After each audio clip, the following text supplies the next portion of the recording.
அதிமுகவினர் ஊழல் செய்து 4 ஆண்டுகள் சிறைக்கு சென்றவர்கள் எனவும் 100 கோடி ரூபாய் ஒருத்தல் கட்டணம் செலுத்தியவர்கள் எனவும் மறுபடி கொடுத்துள்ள மக்கள் நல்வாழ்வுத்துறை அமைச்சர் மா சுப்பிரமணியன் அரசு ஊழியர் போராட்டங்களை கொச்சைப்படுத்தவில்லை என தற்காலிக பணியாளர்கள் போராட்டம் குறித்து விளக்கம் அளித்துள்ளார்.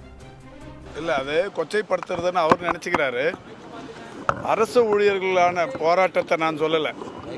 தற்காலிக பணி நியமனங்கள் என்பது ஒரு 11 மாதத்துக்கு வேலைக்கு வரோம் அப்படிங்கிற மாதிரி வருது. அந்த மாதிரி வந்தவங்களுக்கான வாய்ப்பு 11 மாதம்தான் இருப்பாங்க. அதுக்கப்புறம் எக்ஸ்டெண்ட் ஆகுன்னா 1 நாள் 2 நாள் லீவ் விட்டுட்டு திரும்ப வருவாங்க. இவங்க வேலையில் சேர்றப்ப கம்யூனிவல் ரொட்டேஷன், சர்டிஃபிகேட் வெரிஃபிகேஷன் இது மாதிரி எதுவுமே இருக்காது. அந்த மாதிரி வந்தவங்களை நிரந்தரப்படுத்தவும் முடியாது எந்த அரசாங்கத்தாலையும்.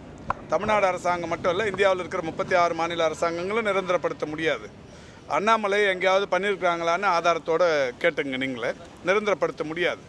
இந்த நிலையில் இதை தெரிந்து கொண்டே போராட்டம்ங்கிறது ஒரு சிலர் தூண்டிவிட்டு நடத்தப்படுகிற போராட்டம், அரசு ஊழியர் போராட்டத்தை அல்ல.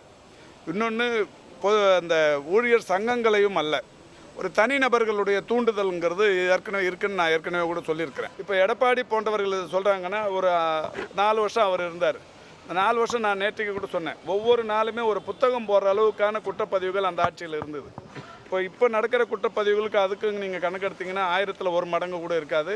வேணும்னா ஆதாரங்களோடு நாங்கள் அவர்களோடு வாதிட தயாராக இருக்கிறோம்.